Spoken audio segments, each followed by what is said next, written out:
James Turner for the untouchable true school sports.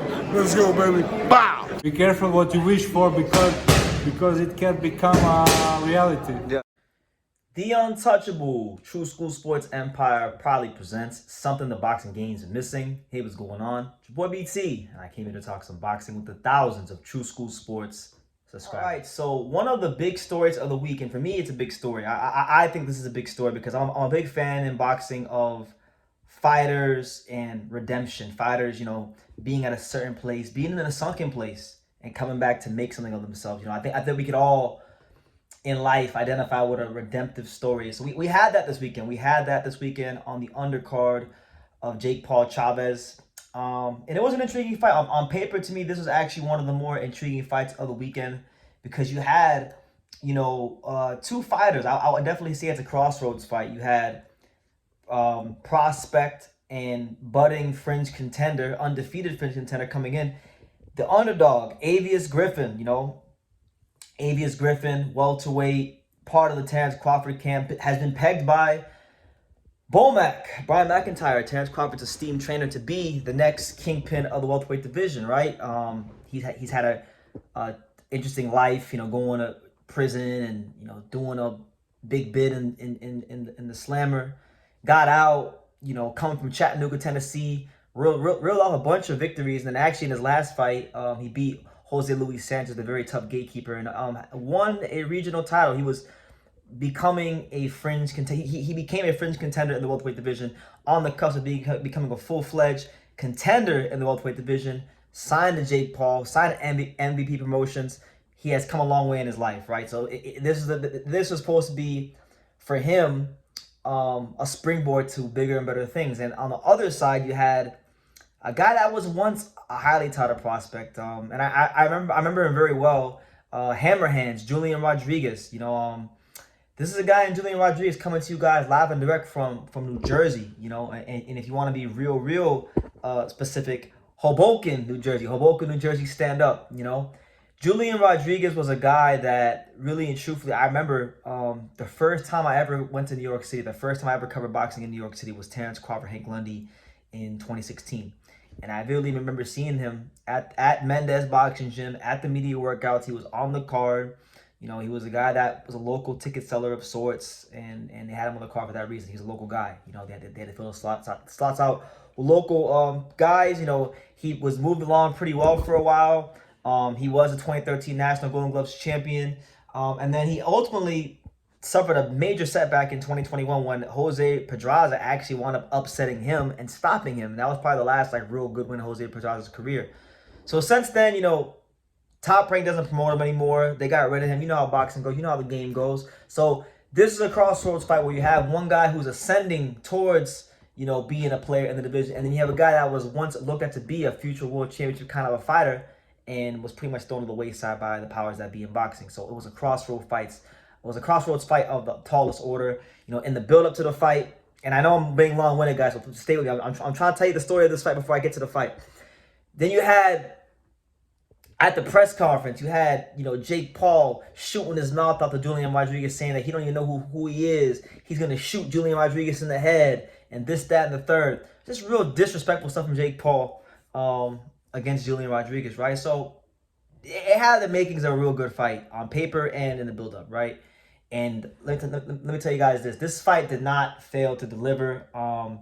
Julian Hammer Hands Rodriguez wound up scoring the signature victory of his career. He actually, it was an upset victory.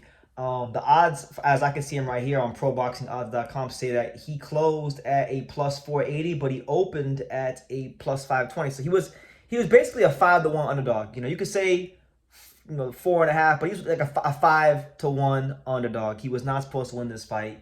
And Avious Griffin, like I said, things were setting up for him to shoot into the stars. Now that he had signed with Jake Paul, and it was a really good fight. You had I thought Julian Rodriguez did a great job of finding a home for his left hook in the fight.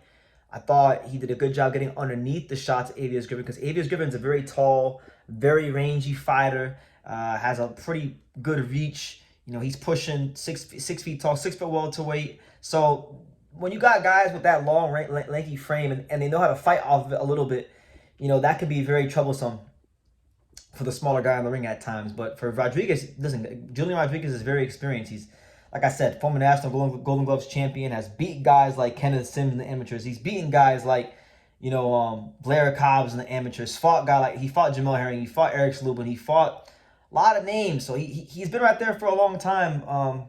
But he just, you know, he had that setback and boxing kind of threw him to the curve. But you know what?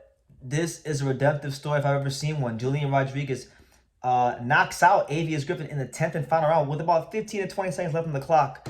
And Griffin couldn't beat the count, and it is the signature victory of his career. So, hey, shout out to him, man. Shout out to the Hammer Hands, Julian Rodriguez.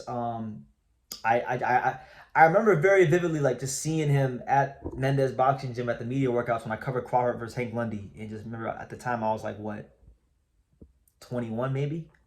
And I was just getting my feet wet in boxing media. So I was really nervous. I didn't really talk to many people in those days just from being nervous. But, yeah, I remember him. And it's good to see him come back. You know, Avious Griffin's a good fighter. You know, Avious Griffin actually wound up dropping Julian Rodriguez in the 8th round. So they exchanged knockdowns.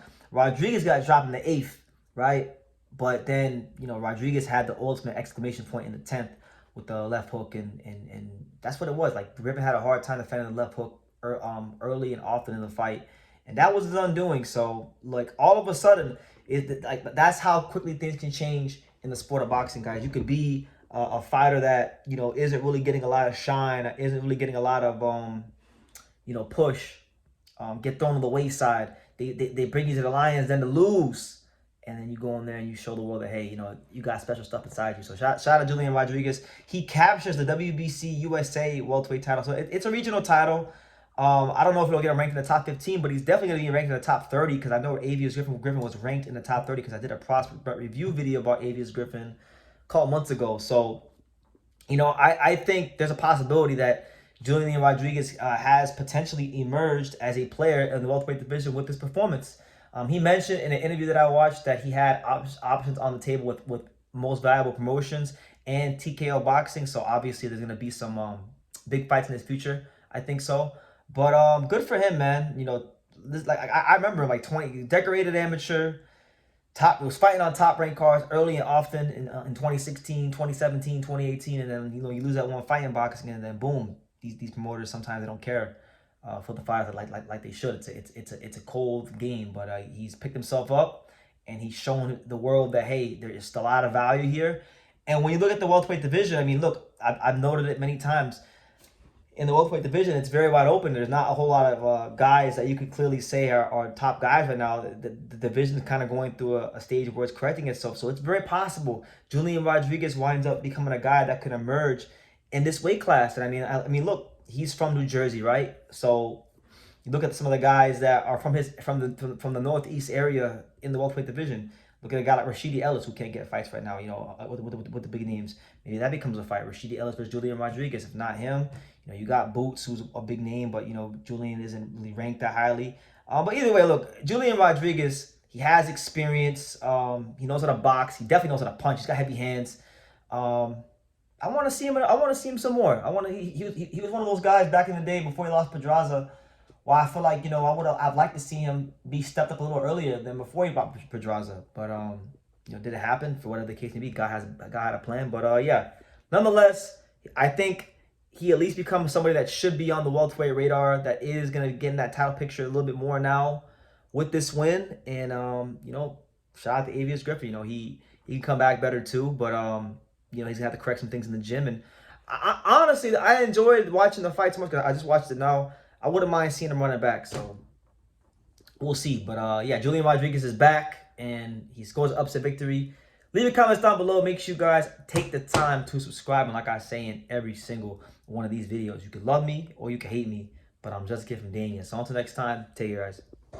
Thank you for watching another video on the untouchable True School Sports Empire. For more great boxing content just like this, make sure you guys stay tuned and subscribe. You won't be disappointed.